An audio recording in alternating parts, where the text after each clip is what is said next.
या बाहर किसी श्वान को, किसी कुत्ते को खिला देना। 5 या 7 दिन करना, उसके बाद जांच कराना। जब नड़ियां चौक होगी वो अपने आप खुलना प्रारंभ हो जाए, अपने आप। ना तुम्हें कुछ खाना है ना किसी को कुछ करना, बस बटुक भैरव का स्मरण कर। कौन सा भैरव है? बटुक।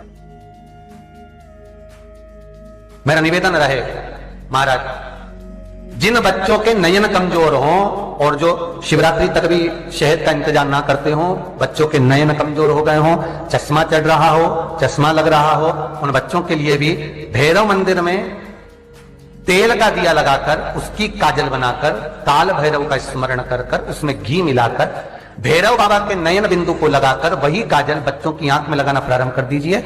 नेत्र की रोशनी अपने आप बढ़ना प्रारंभ। काल भैरव का स्मरण। महाराज, जो बीमारी व्यक्ति को छूट ही नहीं रही हो, मतलब छूटने का नाम ही नहीं ले रही है, 15 दिन इसको सर्दी होती है गुरुजी, फिर बाद में सर्दी हो जाती है, कहीं निमोनिया हो जाता है, कहीं सर्दी हो जाती है, कहीं सांस चलने लगती है, कहीं दमा चलने लगता है, थोड़ी दूर जाते हैं हांपड़ी भराने लगती है, 4 कदम चले हाथ भराने लगती है।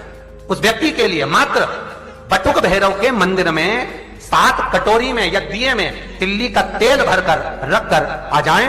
एक दिए का तेल एक कटोरी में डालकर लेकर आ जाओ और उसको वक्ष स्थल पर लगाना चालू कर दीजिए। फिर आप 2 किलोमीटर भी चलेंगे तो हांपड़ी नहीं भरा सकता, श्वास नहीं फूल सकती।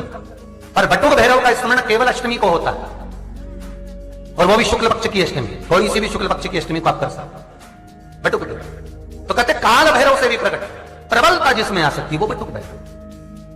किसी व्यक्ति से काम निकालना है, वो नहीं कर रहा, बहुत हाथ पैर जोड़ लिए तुम्हें, और बहुत अकड़ेला व्यक्ति है, वो सुनने को ही तैयार नहीं है, साहब किसी की नहीं माने, किसी के बाप की नहीं माने, तो वो बटुक भैरव की माने। जो किसी की नहीं माने वो बटुक भैरव। काली तिल्ली को पीस कर उसमें थोड़ी सी सफेद तिल्ली का तेल डालकर महाराज उसका लेपन बटुक भैरव के सामने मंदिर में कर दिया जाए, और एक सरसों के तेल का दिया उस व्यक्ति के नाम का लगा कर जाओ जिससे काम निकालना है, वो कर नहीं रहा। बस उसके 8 दिन में तुम्हें फिर जाकर आप मिल लीजिए, उसका स्वभाव देखना कितना नम्र हो जाए। आपको कुछ नहीं करना, केवल नम्रता का भाव, बहुत सुंदर व्यवहार है। अकड़ गई उसकी। बटुक भैरव में वो प्रबलता हो, बटुक भैरव में वो सुख होता है जो शिव का एक रूप है। भगवान कह रहे मैं महिष तक उमा के लिए तुझे प्रकट किया, तो उसके दरवाजे पर रहने लगे। पर तेरा विग्रह अंतर तुझमें और मुझ में यह था कि मेरा स्वरूप बड़ा था और तेरा स्वरूप छोटा था। बाकी की सुंदरता तुझमें उतनी ही थी जितना मैं था। और शिव कितने सुंदर है साहब। आज भी अगर लोग भजन गाते हैं तो कहते हैं सत्यम शिवम सुंदरम।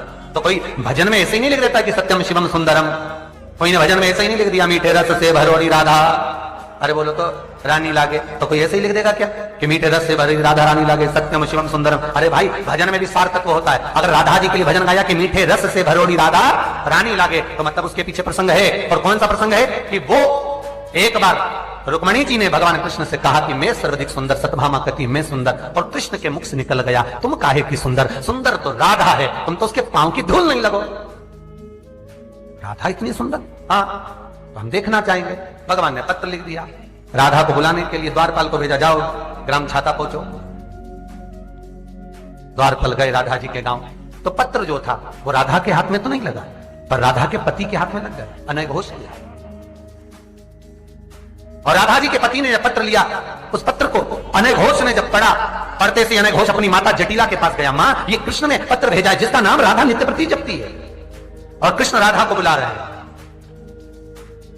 कुटिला आ गई, राधा जी की ननद। कुटिला ने कहा भैया काय को चिंता करता है, अगर राधा को बुलाया गया है तो भेज दे, और राधा से कह दे कि दूसरी बार जब आए वहां से द्वारका से तो कृष्ण को साथ ला।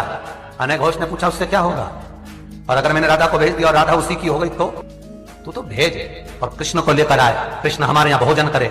जब तक राधा आएगी हजारों सांप बिच्छुओं को मरवाकर उसका विष निकलवाएंगे, कृष्ण के भोजन में मिलाएंगे, कृष्ण खाएगा मर जाएगा। जो मर जाता है उसको कौन याद करता, राधा तेरी हो जाएगी।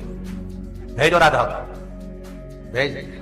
बड़ी सुंदर थी राधा, बड़ी सुंदर। जैसे मध्य रात्रि में राधा द्वारका पहुंची, चारों तरफ प्रकाश हो गया, चारों तरफ